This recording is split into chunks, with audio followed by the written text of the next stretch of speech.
Israeli আগ্রাসনের জবাবে Tel Aviv জেরুজালেমে ক্ষেপণাস্ত্র নিক্ষেপ ইরানের, নিহত অন্তত ৩, আহত ৪০। ইরানে পাল্টা হামলা। ঈদ ছুটি শেষে কর্মস্থলে ছুটেছে মানুষ, ফিরতি যাত্রায় সড়ক, রেল, নৌপথে যানবাহন ও যাত্রীর চাপ, যমুনা সেতু ঘিরে যানজট। যে কোনো সময় নির্বাচনের জন্য প্রস্তুত আইন শৃঙ্খলা বাহিনী, জানালেন স্বরাষ্ট্র উপদেষ্টা। সার্বিক নিরাপত্তা পরিস্থিতি নিয়ে সন্তোষ। সব দলই নির্বাচন চায়, মন্তব্য শামসুজ্জামান দুদুর। অল্পতেই ভুল বোঝাবুঝি সৃষ্টি করে গণতন্ত্রের যাত্রা ব্যাহত না করার আহ্বান। ন্যায় বিচার নিশ্চিতে ফৌজদারি কার্যবিধি এগিয়ে নিচ্ছে সরকার, জানালেন আইন উপদেষ্টা। দ্রুত মামলা নিষ্পত্তি সহ ৩ লক্ষ। প্রচণ্ড খরতাপে পুড়ছে দেশ, উত্তপ্ত বাতাস আর বিদ্যুৎ বিভ্রাটে নাকাল সাধারণ মানুষ, চাষাবাদ ও স্বাভাবিক জীবনযাপন ব্যাহত। এবং কাবরেরার পদত্যাগ চাইলেন বাফুফের সদস্য শাহীন। পারফরম্যান্স বিবেচনা করে দল ও কোচের বিষয়ে সিদ্ধান্ত, জানালেন তাবিদ আওয়াল। দর্শক, আমন্ত্রণ সংবাদ দুপুরে শুনছিলেন শিরোনামগুলো, সঙ্গে থাকছে আমি তানজিয়া জুথি। শুরুতে আন্তর্জাতিক প্রসঙ্গ। ইসরায়েলকে লক্ষ্য করে ৩ দফায় ২০০ ক্ষেপণাস্ত্র ছুঁড়েছে ইরান। শুক্রবার রাতে ক্ষেপণাস্ত্রের আঘাতে কেঁপে ওঠে তেল আবিব ও জেরুজালেম। হামলায় ইসরায়েলে প্রাণ গেছে ৩ জনের, আহত হন অন্তত অর্ধশত। এর মধ্যেই যুক্তরাষ্ট্রের সহায়তায় বিধ্বংসী মারণাস্ত্র প্রতিহতের চেষ্টা চালায় তেল আবিব। অন্যদিকে জাতিসংঘের ঢাকা নিরাপত্তা পরিষদের বৈঠকে উত্তপ্ত বাক্য বিনিময়ে জড়ায় ইসরায়েল ও ইরান। নীরব দাসের রিপোর্ট। তেল আবিব জুড়ে সাইরেন আর ক্ষেপণাস্ত্র বিস্ফোরণের বিকট শব্দ, ধোঁয়ায় ছেয়ে গেছে ইসরায়েলের রাতের আকাশ। ইসরায়েলি হামলার জবাবে শুক্রবার রাতেই অপারেশন ট্রুথ প্রমিস 3 চালায় ইরান। আঘাত হানে একাধিক সামরিক ও বেসামরিক স্থাপনায়। মধ্যরাত থেকে শনিবার ভোর পর্যন্ত অন্তত ৩ দফায় ইসরায়েলের কেন্দ্রীয় শহর তেল আবিব, জেরুজালেমের রামাল্লায় ব্যাপক হামলা চালায় ইরান। দফায় দফায় তেহরান থেকে ১৫০ থেকে ২০০ ব্যালিস্টিক ক্ষেপণাস্ত্র সহ ড্রোন ছোড়া হয় বলে জানায় ইসরায়েলের প্রতিরক্ষা বাহিনী। সে সময় ইয়েমেন থেকেও ইসরায়েলের দিকে ধেয়ে আসে ক্ষেপণাস্ত্র। এসব মারণাস্ত্র প্রতিহত করতে যুক্তরাষ্ট্রের সহায়তায় তৎপর হয় দখলদারদের আকাশ প্রতিরক্ষা ব্যবস্থা। হামলায় একাধিক বেসামরিক স্থাপনার ধ্বংসাবশেষ ছড়িয়ে আছে। ঘটনায় হতাহতদের চিকিৎসা নিশ্চিত করতে টহল দিতে দেখা যায় জরুরি স্বাস্থ্যকর্মীদের। ইরানের পাল্টা হামলার আভাসে ইসরায়েলের নাগরিকদের আগেই বাংকারের মতো নিরাপদ স্থানে সরে যাওয়ার নির্দেশ দেয় তেল আবিব প্রশাসন।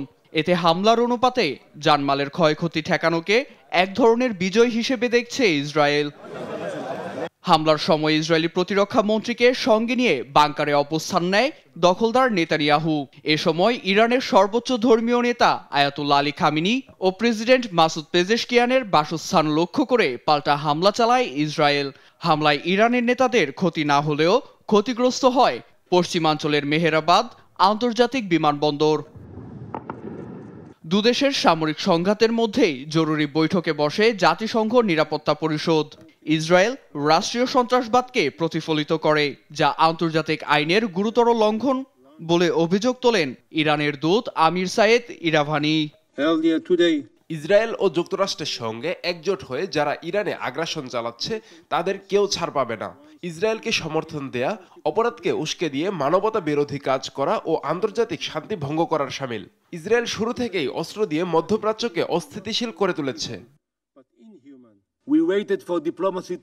আমরা কোনোমতেই চাই না একটি বিধ্বংসী রেজিমের হাতে পারমাণবিক অস্ত্র তুলে দিতে।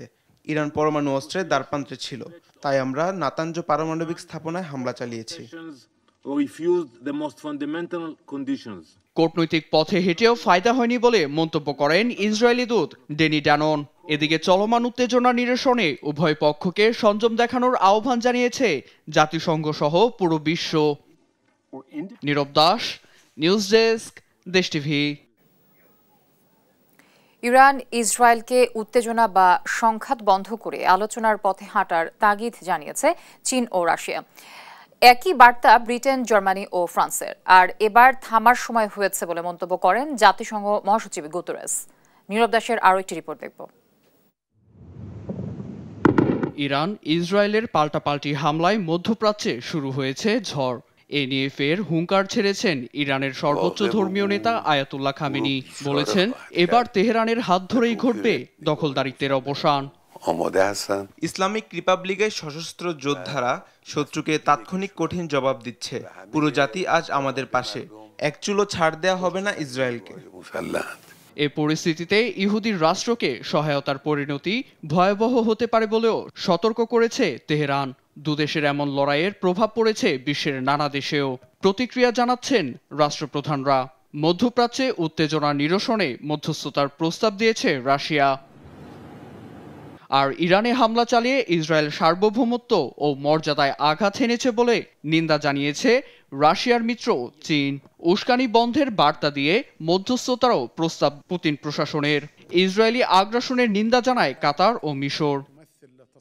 নেতানিয়াহু তার ভূখণ্ড রক্ষায় যে কোনো পদক্ষেপ নিতে পারে বলেছেন ইউরোপীয় কমিশনের president Ursula von der Leyen. তবে সংঘাত নয়, আলোচনায় জোর দিচ্ছে যুক্তরাজ্য, জার্মানি ও ফ্রান্স। যথেষ্ট হয়েছে উল্লেখ করে তেল আবিব তেহরানকে কূটনৈতিক পথে হাঁটার আহ্বান জানালেন জাতিসংঘ মহাসচিব অ্যান্তনিও গুতেরেস। নীরব দাস, নিউজ ডেস্ক, দেশ টিভি। এবার অন্যান্য প্রসঙ্গ। প্রিয়জনের সঙ্গে ঈদ উদযাপন শেষে ঢাকায় আসতে শুরু করেছেন কর্মজীবী মানুষ। শনিবার সকাল থেকে রাজধানীর সড়ক, রেল ও নৌপথে দেখা যায় ফিরতি যাত্রীর চাপ। তারা বলছেন ঈদ যাত্রার তুলনায় ফিরতি যাত্রা অনেকটা স্বস্তির। ফাহিম ইউসুফের প্রতিবেদন, জানাচ্ছেন সাদ আহমেদ।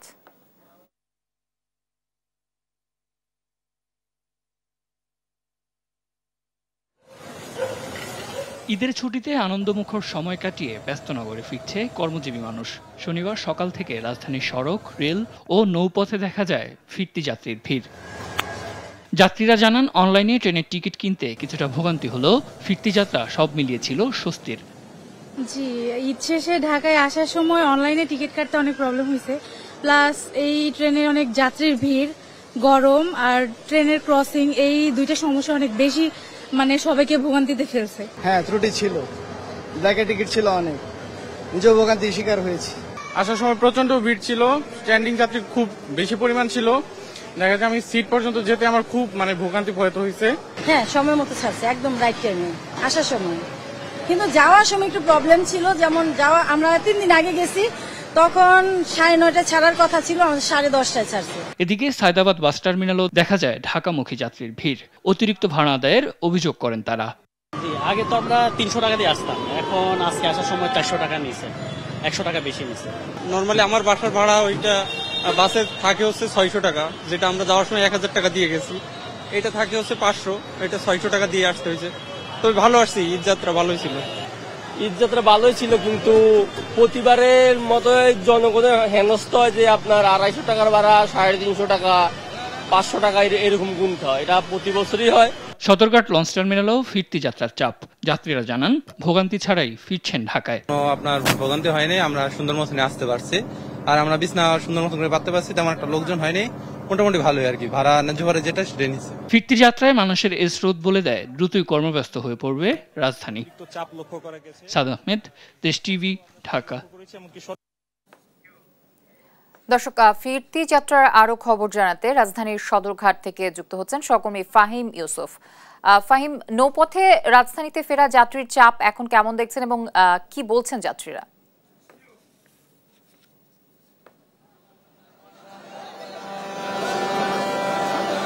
বাবা, আপনার নামে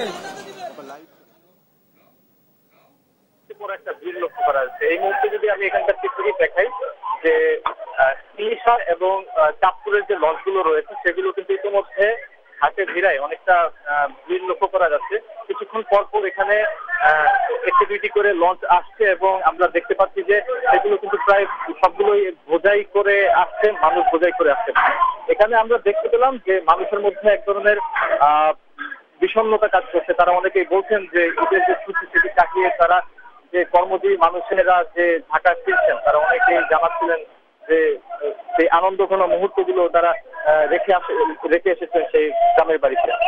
এই মুহূর্তে এখানকার যে অবস্থা, তারা বলছেন যে সার্বিকভাবে কিন্তু তেমন কোনো তারা ভোগান্তির শিকার হননি। তারা এই মুহূর্তে দেখতে পাচ্ছেন এখানে প্রচুর মানুষ রয়েছে।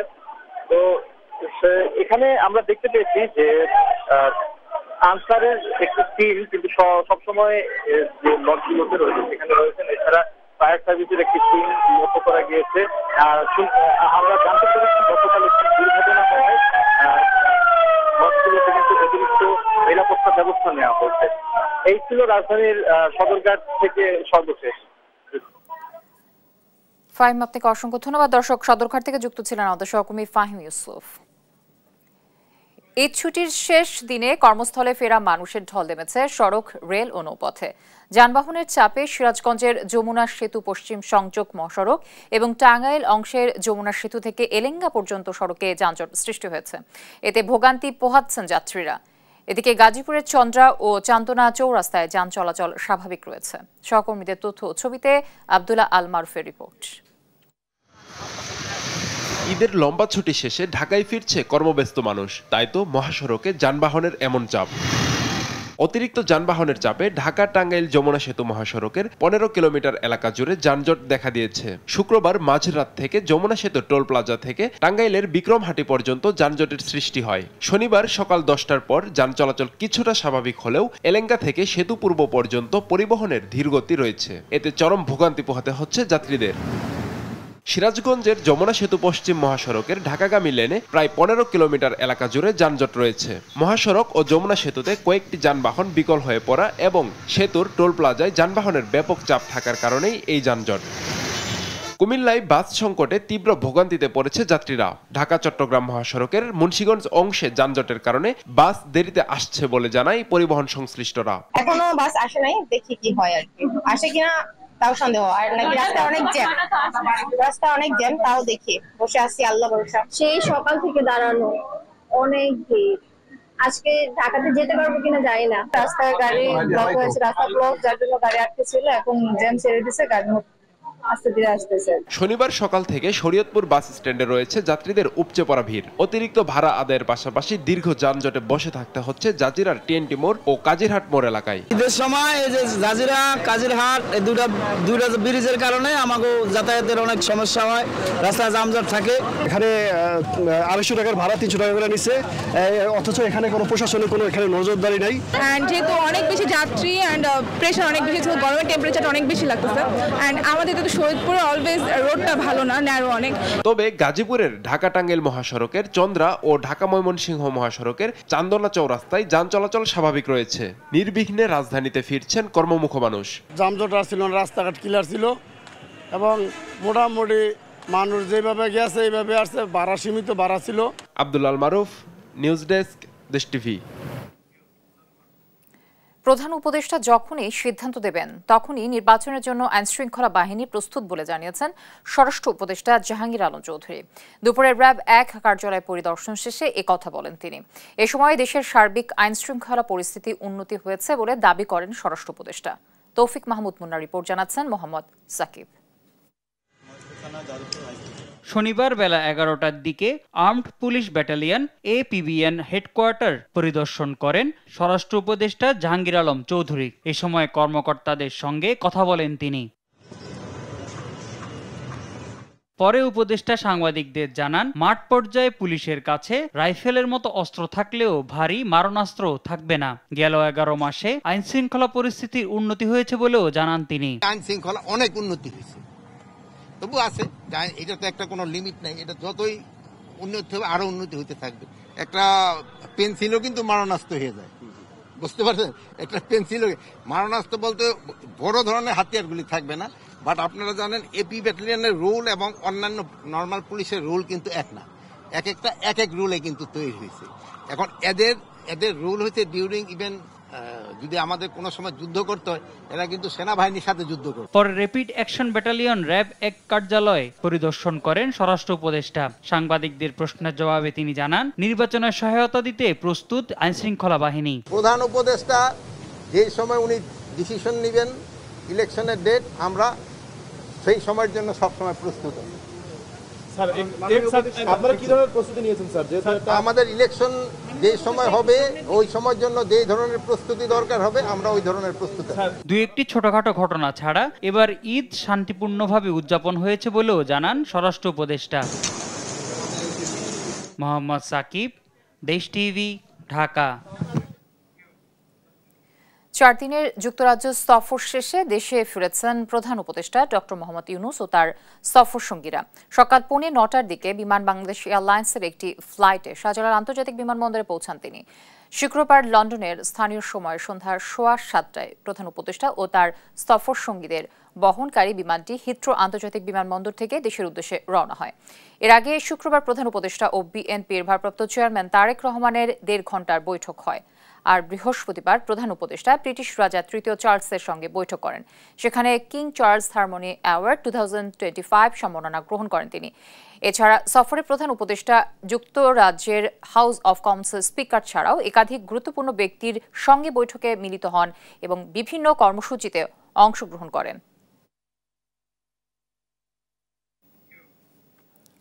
সব দলই দ্রুত নির্বাচন চায় এমন মন্তব্য করে বিএনপির ভাইস চেয়ারম্যান শামসুজ্জামান দুদু বলেছেন, ফ্যাসিবাদীরা নানা বিষয় নিয়ে বিভ্রান্তি সৃষ্টি করতে পারে, সে বিষয়ে সতর্ক থাকতে হবে।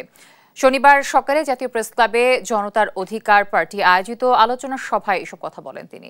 অল্পতেই উত্তেজিত হয়ে ভুল বুঝাবুঝি তৈরি করে গণতন্ত্রের যাত্রা ব্যাহত না করতে সব গণতান্ত্রিক দলের প্রতি আহ্বান জানান দুদু। ভারতকে মুখোশধারী উল্লেখ করে গণতন্ত্রের জন্য দেশটিকে সবচেয়ে বিপজ্জনক আখ্যা দেন তিনি।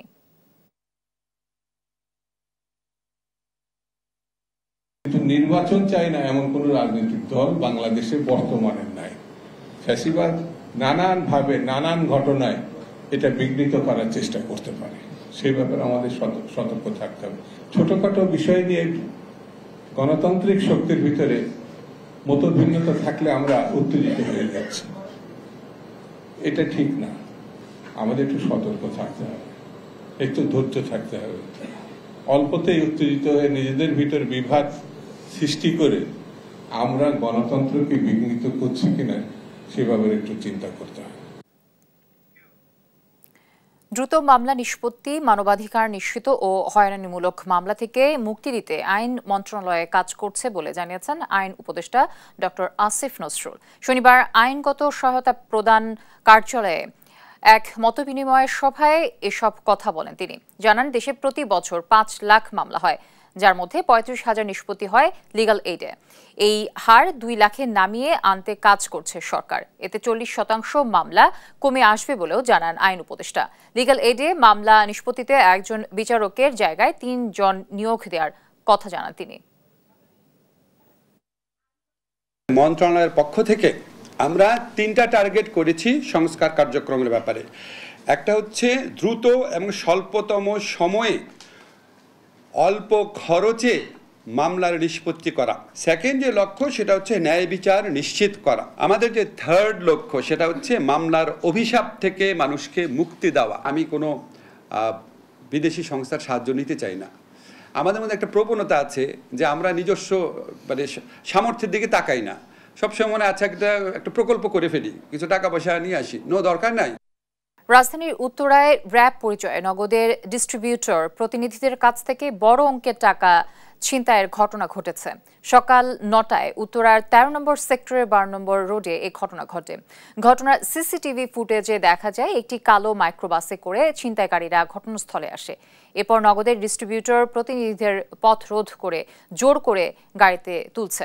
ভুক্তভোগীদের অভিযোগ, ব্যাংকের টাকা জমা দিতে যাওয়ার পথে মাইক্রোবাসে আসা একদল ব্যক্তির র্যাব পরিচয় দিয়ে টাকা ভর্তি ব্যাগ সহ তাদের গাড়িতে তুলে নেয়। পরে তাদের উত্তরার 17 নম্বর সেক্টরে ফেলে রেখে যায় ছিনতাইকারীরা।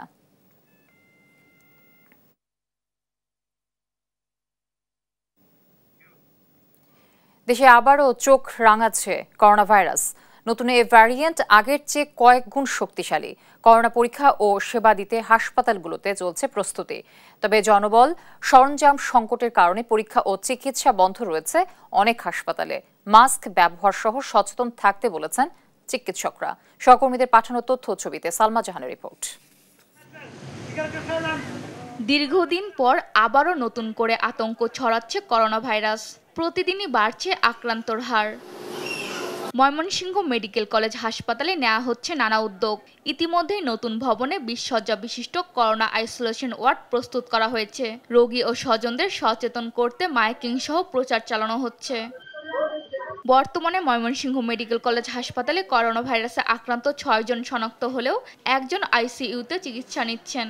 বাকিরা চিকিৎসকের পরামর্শ নিয়ে বাড়িতে অবস্থান করছে।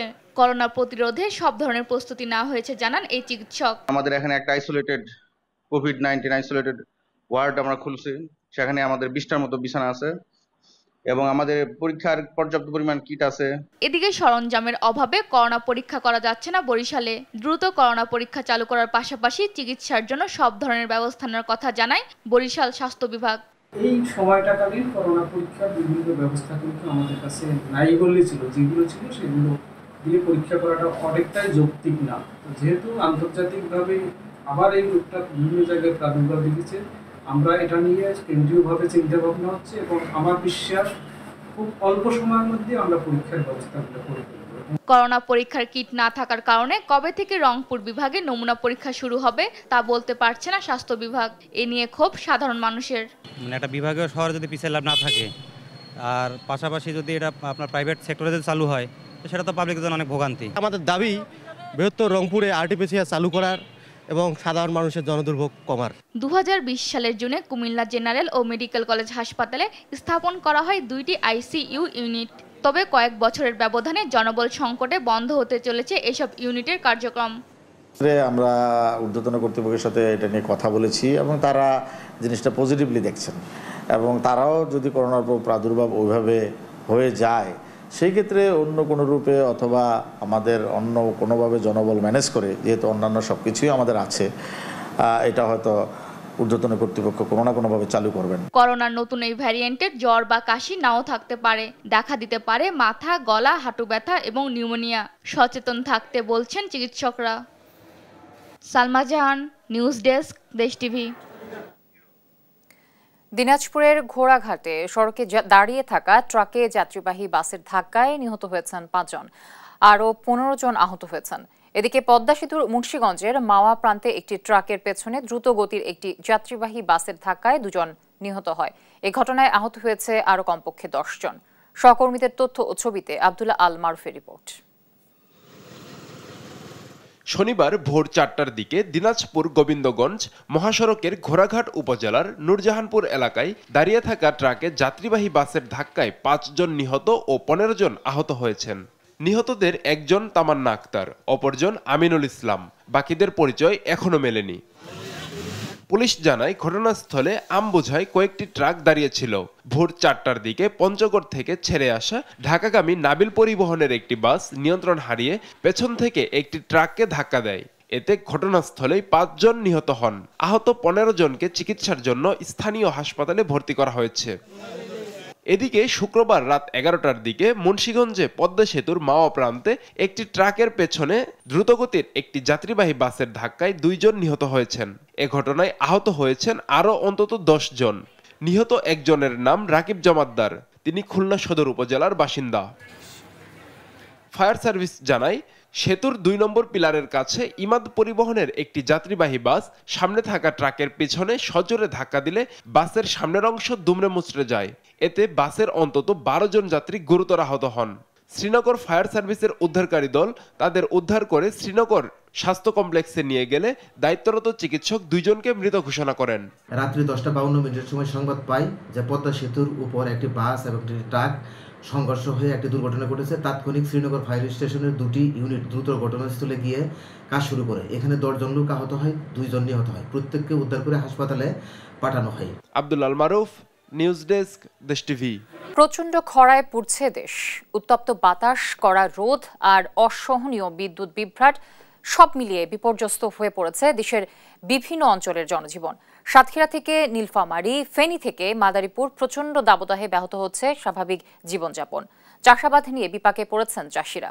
সহকর্মীদের পাঠানো তথ্য ছবিতে জানাচ্ছেন অঙ্কন চৌধুরী। সাতক্ষীরায় দিনে তাপমাত্রা 38 ডিগ্রি ছাড়িয়েছে। রাস্তাঘাট ফাঁকা, বাজারে লোকজন কম। মানুষ ঘর থেকে বেরোতে ভয় পাচ্ছে। হাসপাতালগুলোতে বাড়ছে হিটস্ট্রোক ও ডায়রিয়ার মতো রোগীদের সংখ্যা। তাপমাত্রার ভিতরে আমরা কাজ কাম করে খেতে পারতেছি না, আমরা খুব সমস্যার ভিতরে আছি। অন্যদিকে টানা 8 দিন ধরে চুয়াডাঙ্গায় অসহনীয় তাপপ্রবাহ বইছে। দুপুর 12টায় তাপমাত্রা 35 ডিগ্রি এবং বাতাসের আর্দ্রতা 62%। দিনের বেলায় রোদের তাপ আর ভ্যাপসা গরমে শরীর ভিজে যাচ্ছে। বাতাসে আর্দ্রতা বেশি থাকায় ঘরেও যেন স্বস্তি নেই, কেউ প্রয়োজন ছাড়া বাইরে বেরোচ্ছেন না। বাতাসের আর্দ্রতা বেশি থাকার কারণে প্রচুর ভ্যাপসা গরম অনুভূত হচ্ছে এবং পরবর্তীতে বৃষ্টিপাত না হওয়া পর্যন্ত এরকম ভ্যাপসা গরম এবং তাপপ্রবাহ চলতে পারে। 37 থেকে 38 ডিগ্রি তাপমাত্রায় মেহেরপুরের জনজীবন দগ্ধ। খোলা আকাশের নিচে কাজ করতে গিয়ে অসুস্থ হয়ে পড়ছেন অনেকেই। 4-5 দিন ধরে খুব রোদ গরম, এই ছাতি মাথায় দিয়ে ভ্যান চালাইছি। মাদারীপুরের চিত্রও একই রকম ভয়াবহ। গত কয়েকদিন ধরে 37 ডিগ্রির উপরে তাপমাত্রা রেকর্ড হচ্ছে। দুপুরের সময় রাস্তায় মানুষ দেখা যাচ্ছে না বললেই চলে। তীব্র গরমে মানুষ অতিষ্ঠ হয়ে গেছে, আমরা অস্থির হয়ে গেছি। ফেনীতে তাপমাত্রা 37 ডিগ্রি ছাড়িয়ে গেছে। দুপুরের পর বাজার ফাঁকা, বিদ্যুৎ বিভ্রাট পরিস্থিতিকে আরো নাজুক করে তুলেছে। 3-4 দিন ধরে গাড়ি হিসেবে আমরা রাস্তায় গরমে চালাতে পারি না। গরমের তাপদাহ এত মারাত্মক, মানুষ এভাবে কাগজের লেবুর শরবত খেয়ে জীবনযাপন কাটাতে। নীলফামারীতে তাপমাত্রা হঠাৎ বেড়ে গিয়ে 36 থেকে 37 ডিগ্রিতে ঠেকেছে। এই অবস্থায় পশু পাখির পানির যোগান করাও কষ্টসাধ্য হয়ে পড়েছে। স্কুল শিক্ষার্থীদের উপস্থিতিও তুলনামূলকভাবে কম, কারণ তীব্র গরমে তারা অসুস্থ। হাসপাতালগুলোতে অনেকেই ভর্তি হচ্ছেন মাথা ব্যথা, দুর্বলতা ও পানিশূন্যতা নিয়ে। প্রাকৃতিক দুর্যোগ নয়, তবুও প্রতিদিন গরমে মানুষের জীবনে নেমে এসেছে দুর্ভোগের মতোই প্রভাব। তাপপ্রবাহ থেকে বাঁচতে জরুরি প্রয়োজন ছাড়া ঘর থেকে বের না হওয়ার পরামর্শ দিয়েছেন চিকিৎসকরা। নিউজ ডেস্ক, দেশ টিভি। নওগাঁয় বাংলাদেশের কৃষি ও পশুপালন খাতে এক নতুন দিগন্ত উন্মোচিত হয়েছে। প্রথমবারের মতো এখানে ব্যবহার হচ্ছে আধুনিক সাইলেজ কাটার ও সাইলেজ বেলার মেশিন। এর মাধ্যমে কাঁচা ভুট্টা থেকে গবাদি পশুর জন্য উন্নত মানের খাদ্য প্রস্তুত, মজুদ এবং বাজারজাত করা হচ্ছে। এতে খামারিদের গবাদি পশুর আপৎকালীন খাদ্য ও পুষ্টি নিশ্চিত হয়েছে। কাজী কামাল হোসেনের প্রতিবেদন, জানাচ্ছেন টুম্পা আফরোজ। সাইলেজ এমন একটি পশু খাদ্য যেখানে সবুজ ঘাস বা ভুট্টা নির্দিষ্ট প্রক্রিয়ায় সংরক্ষণ করে দীর্ঘদিন রাখা হয়। এতে খাদ্যের পুষ্টিমান বজায় থাকে, পাশাপাশি গবাদি পশুর দুধ ও মাংস উৎপাদনে উল্লেখযোগ্য উন্নতি হয়। নওগাঁয় কৃষি ও প্রাণী সম্পদ বিভাগের সহায়তায় এ প্রযুক্তির ব্যবহারে খরার সময় কিংবা ঘাসের অভাবে গবাদি পশুকে পুষ্টিকর খাদ্য সরবরাহ করা সম্ভব হচ্ছে। স্থানীয় নারী উদ্যোক্তা বিজয়া মজুমদার তার নিজস্ব প্রতিষ্ঠানে কাঁচা ভুট্টা থেকে গবাদি পশুর এ খাদ্য তৈরির উদ্যোগ নেয়। কৃষকদের থেকে অপরিপক্ক কাঁচা ভুট্টা কিনে সাইলেজ মেশিনে বিশেষ প্রক্রিয়ায় খাদ্য ও বেল তৈরি করে তা সংরক্ষণ করা হচ্ছে। ভুট্টা কিনে নিয়ে এসে এখানে প্রক্রিয়া করছি, আমরা সংরক্ষণ করছি গরুর খাবারের জন্য। যখন দেখবো যে গরুর বর্ষাকালে গরুর খুব খাবারের সমস্যা হচ্ছে, তখন আমরা এটা বিক্রি করব। PKSF এর আর্থিক সহায়তায় স্থানীয় বেসরকারি উন্নয়ন সংস্থার উদ্যোগে বিজয়াকে আর্থিক ও প্রযুক্তিগত সহায়তা দেওয়া হয়েছে। পাশাপাশি গবাদি খাদ্যের বাজার সৃষ্টি করতেও সার্বিক সহায়তা দিচ্ছে প্রকল্পটি। কৃষকরা ক্ষেত থেকে ভুট্টা বিঘা প্রতি 25,000 টাকায় বিক্রি করছেন। এতে থাকছে না শুকানো ও মাড়াই খরচ। এখনো 1 মাস টাইম আছে ভুট্টা কাটতে, তার আগে আমি বিক্রি করতেছি, তাতে আমি লোক সংখ্যা আমার কম লাগতেছে। খুব লাভজনক।